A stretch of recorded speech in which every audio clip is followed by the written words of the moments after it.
छत्तीसगढ़ में नक्सलियों का आत्मसमर्पण जारी। डिप्टी सीएम विजय शर्मा ने मामले में दी प्रतिक्रिया। कहा, नक्सलियों ने शांति वार्ता के लिए पत्र लिखा।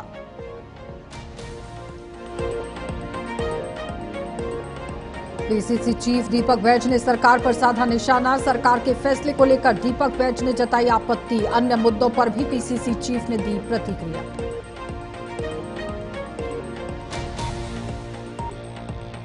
और बीएड सहायक शिक्षकों ने अपना प्रदर्शन किया स्थगित। मुख्यमंत्री के आश्वासन के बाद प्रदर्शन किया स्थगित। कहा, मुख्यमंत्री हमारे मुखिया, उनके गर्भदर्शन पर चलेंगे।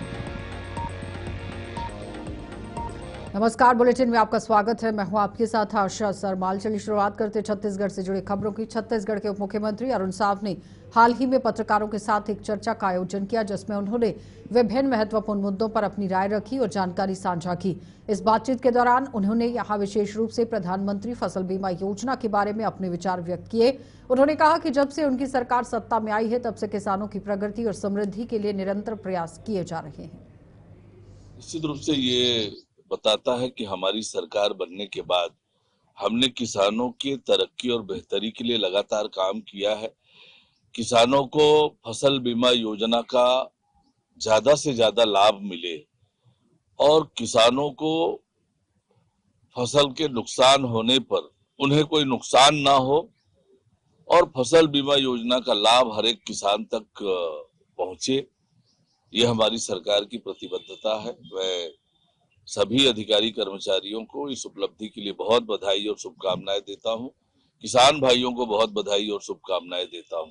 जिस प्रकार से पीएससी घोटाला वाले मामले में सीबीआई की जांच आगे बढ़ रही है, जिस प्रकार के तथ्य सामने आ रहे हैं, ये बताता है कि छत्तीसगढ़ में कांग्रेस की सरकार के दौरान किस प्रकार से एक रैकेट बनाकर छत्तीसगढ़ के युवाओं के सपनों को तोड़ने का काम हुआ है, ये लगातार पता चल रहा है।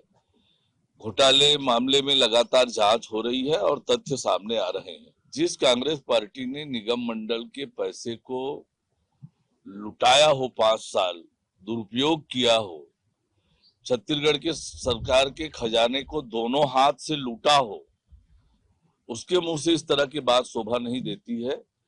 वस्तुतः कार्यकर्ताओं की उपस्थिति में सार्वजनिक रूप से जो शपथ हो रहा है वो सामान्यतया दायरे में है, सीमा में है और सभी को उपस्थिति में शपथ हो, इस दृष्टि से हो रहा है। राजस्व का, सरकारी खजाने का कोई नुकसान। बस्तर क्षेत्र में लगातार नक्सलियों का आत्मसमर्पण और गिरफ्तारियां बढ़ती जा रही हैं। इसी घटनाक्रम में और इसी के बीच में नक्सलियों ने शांति वार्ता के लिए एक नया पत्र लिखा। इस संदर्भ में मुख्यमंत्री के साथ साथ आप देखिए, उप मुख्यमंत्री विजय शर्मा ने मीडिया के सामने अपनी राय भी रखी थी और उन्होंने कहा कि नक्सली वास्तव में क्या चाहते हैं, ये भी कई लोग इस मुद्दे पर चर्चा करने के लिए इच्छुक हैं। शर्मा ने इस बात पर भी जोर दिया कि बिना किसी शर्त के बातचीत करने के लिए तैयार हैं और इसके परिणाम स्वरूप नक्सलियों को मुख्यधारे में लाने का अवसर जो है वो प्राप्त हो सकता है। इस दौरान पश्चिम बंगाल सहित अन्य मुद्दों पर भी अपनी प्रतिक्रिया दी। स्वयं ही देख कर, टीवी देखकर, न्यूज़पेपर पढ़ के, सोशल मीडिया पर देखकर बहुत व्यथित हूँ। हमारे ही देश में हिंदू वहां से विस्थापित हो रहे हैं। मैंने कैसी अजब परिस्थिति हो गई है। उनका कैंप बन रहा है जहां हिंदू परिवार रह रहे हैं। कहते हैं कि मार दिए जाएंगे वहां जाकर के। बुजुर्ग भी वहां पर बीएसएफ कैंप की मांग करते हैं। स्थानीय पुलिस पर भी विश्वास नहीं रह गया। मैं बिल्कुल अब ये मानता हूं कि समूचा प्रदेश तो जो भी बड़ा फैसला होगा, परंतु बांग्लादेश से लगा हुआ जो सीमा क्षेत्र है, एक निश्चित 15 किलोमीटर, 20 किलोमीटर, 25 किलोमीटर, जो भी एक कॉरिडोर बना करके और उसको केंद्र अपने इसमें ले, ऐसा मैं भी सोचता हूं और मैं भी इसके लिए पहल करूंगा जरूर।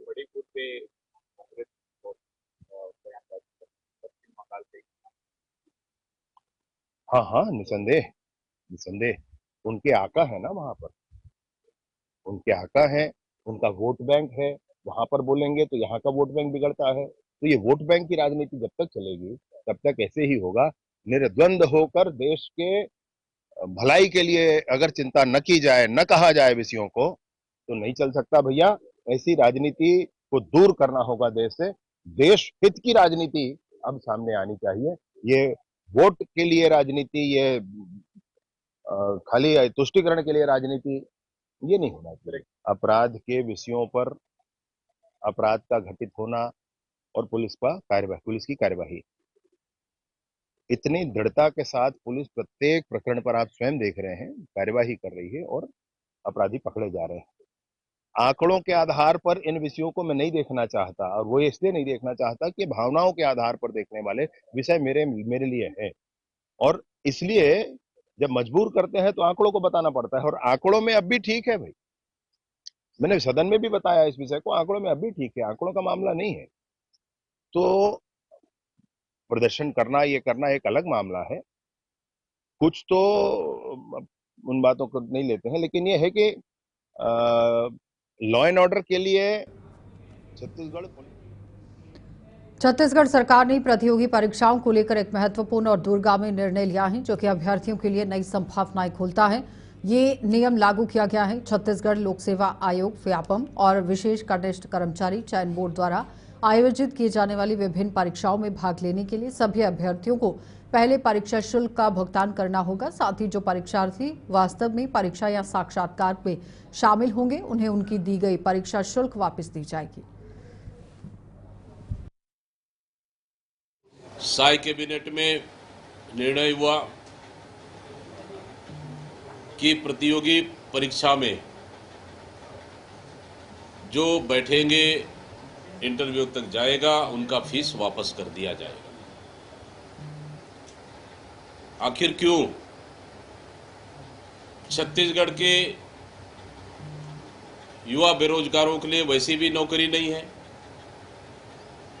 पूरे युवा बेरोजगार हो रहे, बेरोजगारी दर लगातार बढ़ रहा है, और कहीं न कहीं और उसके अलावा जो लोग नौकरी में लगे थे उनको सरकार कहीं न कहीं नौकरी से निकालने का काम कर रही है।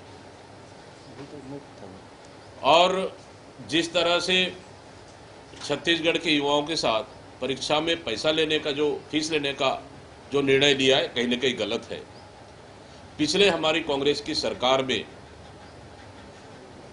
सभी प्रकार के प्रतियोगी परीक्षाओं में पूरी तरह से फीस मुक्त कर दिया गया था, निःशुल्क कर दिया गया था, जिससे बस्तर जैसे आदिवासी क्षेत्र हो या सरगुजा जैसे आदिवासी क्षेत्र हो, वहाँ के बच्चे भी कंपटीशन एग्जाम में बैठ सके और अपनी तैयारियां कर सके और परीक्षा दे सके।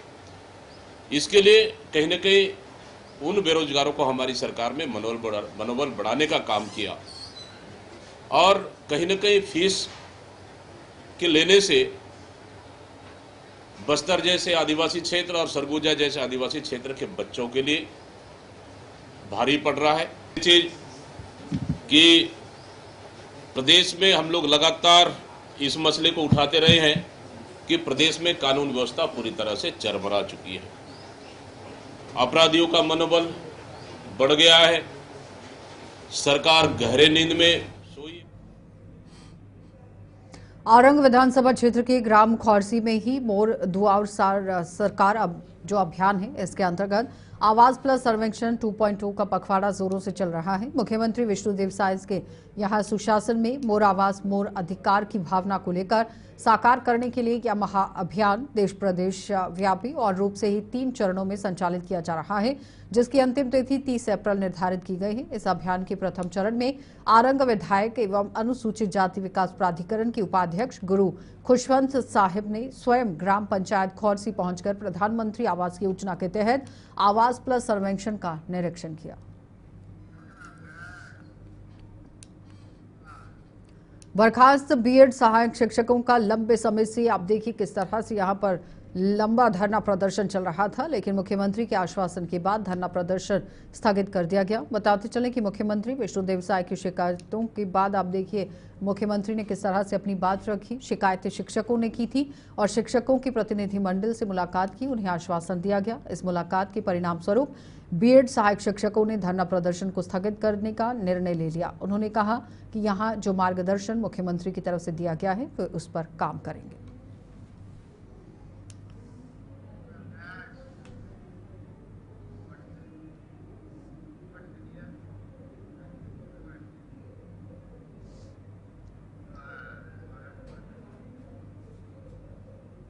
जब हम परिवार में रहते हैं तो हमारे माता पिता का जो कथन होता है उसको हम माता पिता की आज्ञा मानते हैं और उनकी बात का पूर्ण परिपालन किया जाता है। उसी तरह हमारे प्रदेश के मुखिया हमारे माननीय मुख्यमंत्री विष्णुदेव साय जी है और चूंकि उन्होंने हमें पूर्ण आश्वासन दिलाया है और हमारे हित में निर्णय लेने की बात की है उन्होंने, इसलिए हमने उनकी बात का मान रखते हुए उन्होंने कहा कि आप अपना जो धरना है उसे तुरंत स्थगित कर दीजिए। हमने स्थगित कर दिया है और इसके पीछे मेन रीज़न ये था कि हमारा पूर्ण विश्वास है उनके ऊपर कि उन्होंने, क्योंकि उन्होंने संवेदनशील व्यक्ति माना जाता है, इसलिए हमें उन पर पूर्ण विश्वास है कि वो शीघ्र ही हमारे उप मुख्यमंत्री और नगरीय प्रशासन एवं विकास मंत्री अरुण साव के निर्देशों का असर देखने को मिला है। दरअसल डिप्टी सीएम ने विभागीय समीक्षा बैठकों में आयुक्तों और मुख्य नगर पालिका अधिकारियों को रोज सवेरे भ्रमण कर कार्यों के निरीक्षण के निर्देश दिए, जिसके चलते यहां सभी निरीक्षण करने पहुंच रहे हैं। सभी नगर निगमों की आयुक्त, नगर पालिकाओं और नगर पंचायतों के मुख्य नगर पालिका अधिकारी अपने मातहतों के साथ ही वार्ड का जो प्रातः भ्रमण कर रोज सफाई, निर्माण कार्यों में, योजनाओं में यहाँ क्रियावरण को लेकर काम चल रहा है। लगातार मॉनिटरिंग भी कर रहे हैं।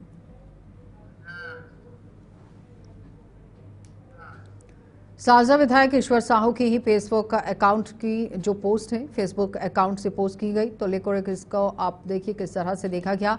प्रदेश में सियासत इस पर गर्मा गई है। दरअसल विधायक के सोशल मीडिया पोस्ट से वक्फ कानून को लेकर सुप्रीम कोर्ट की ओर से दिए गए फैसले को लेकर टिप्पणी गई थी, जिस पर कांग्रेस बीजेपी सरकार पर हमलावर हो गई है। वहीं विधायक ने कहा कि उनका सोशल मीडिया अकाउंट हैक कर विवादित पोस्ट की गई है।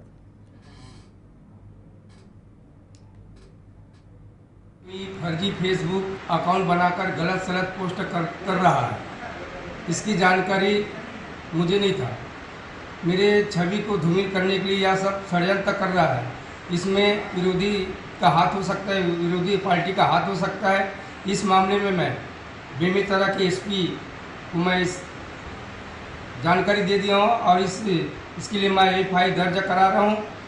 ये मेरे को एन कैन प्रकेन किसी भी तरह मेरे प्रतिष्ठा को धूमिल करने जा रहा है।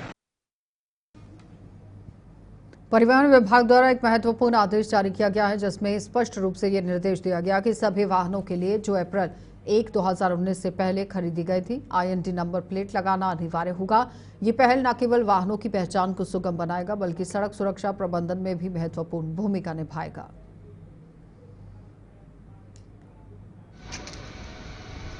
आरटीओ की ओर से अभी जो है एक हाई सिक्योरिटी रजिस्ट्रेशन प्लेट है, वो प्रत्येक गाड़ियों में अनिवार्य किया गया है।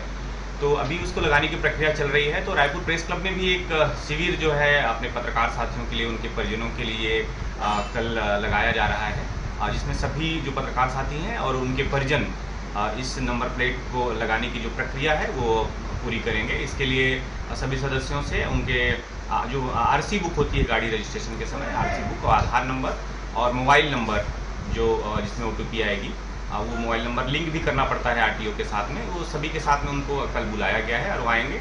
तो ये सुविधा अपने प्रेस क्लब सदस्यों के लिए जो है यहाँ से प्रोवाइड कराई जाएगी। कौन से गाड़ियों में रजिस्ट्रेशन लगेगा इसमें? ये सभी प्रकार की गाड़ियों में रजिस्ट्रेशन लगेगा, चाहे आपकी 2 व्हीलर हो, चाहे 4 व्हीलर हो, चाहे हैवी वाहन हो, सभी के लिए ये नंबर प्लेट जो है की प्रक्रिया की जा रही है आरटीओ की ओर से, जो है परिवहन विभाग की ओर से। कौन से सन से जो ये प्रक्रिया शुरू होगी? कौन से सन के गाड़ी की जो रजिस्ट्रेशन है उसमें होगी? ये आरटीओ के मुताबिक जो है 1 अप्रैल 2019 के बाद जितनी भी गाड़ियां खरीदी गई हैं उन सभी गाड़ियों में इस तरह के रजिस्ट्रेशन की जरूरत पड़ रही है, इस नंबर प्लेट की जरूरत पड़ रही है। तो उसी प्रक्रिया छत्तीसगढ़ के धमतरी जिले की कृषि भूमि को फर्जी तरीके से बेचने के मामले में 2 पहियों जो गाड़ियां हैं उस पर आप देखिए कार्रवाई की गई, लेकिन 2 आरोपियों को गिरफ्तार कर लिया गया। आरोपियों ने फर्जी दस्तावेज तैयार कर जमीन की बिक्री की थी। उन्होंने वास्तविक भूमि स्वामी की जगह किसी और व्यक्ति को भूमि मालिक के रूप में पेश किया और इस धोखाधड़ी में जमीन को 3 लाख रुपए में बेच दिया। पुलिस जांच में पता चला कि आरोपियों ने फर्जी ऋण पुस्तिका का इस्तेमाल किया है। विक्रेता के पास से आप देखिए आरोपियों ने खर्च कर जो ये पैसे हैं वो कर दिए थे, लेकिन फिलहाल बरामदगी के लिए काम किया गया है, गिरफ्तारी कर ली गई है। लिखित शिकायत प्राप्त हुई थी कि व्यक्ति जो है कि किसी के ज़मीन को फर्जी तौर पर अपना ज़मीन बताकर बाकायदा ऋण पुस्तिका अपने नाम कराकर किसी को बेचने का प्रयास किया जा रहा था, जिस पर से जो शोभित साहू जो व्यक्ति है जिसने अपना ऋण पुस्तिका फर्जी नाम से बनवाया था, जिसे गांव के व्यक्ति को बेचने का प्रयास कर रहा था और उसकी रजिस्ट्री करवाने का प्रयास था और रजिस्ट्री हो भी चुकी थी, जिस पर से जो रजिस्ट्री करता था और जो जिसके नाम से रजिस्ट्री हुई ज़मीन, उसको कुछ दिनों बाद इसकी जानकारी हुई कि उक्त ज़मीन इनका नहीं है, अन्य किसी व्यक्ति का है, जिस पर से थाने में शिकायत हुई थी, जिसमें थाना में अपराध कायम किया गया था। अपराध क्रमांक 314/24 कायम किया गया था और इसमें विवेचना की जा रही थी, जिस पर से मुख्य आरोपी शोभित साहू को दिनांक 23/3/25 को रिमांड पर भेजा गया था और साथ ही साथ इनके अन्य जो आरोपी हैं। कवर्धा के उद्यान अब और स्वच्छ, सुरक्षित और परिवारों के लिए अनुकूल होंगे। शहरवासियों को एक स्वच्छ, सुरक्षित और सकारात्मक सार्वजनिक वातावरण उपलब्ध कराने की दिशा में कवर्धा पुलिस और नगरपालिका प्रशासन ने एक महत्वपूर्ण कदम उठाया है। इसी क्रम में यहां सुधा वाटिका गार्डन का औचक निरीक्षण किया गया, जिसमें नगरपालिका और पुलिस विभाग की संयुक्त टीम ने भाग लिया। निरीक्षण के दौरान उद्यान की स्वच्छता, सुव्यवस्था, प्रकाश व्यवस्था, सुरक्षा व्यवस्था सहित कई अन्य गतिविधियों पर भी नजर रखी गई।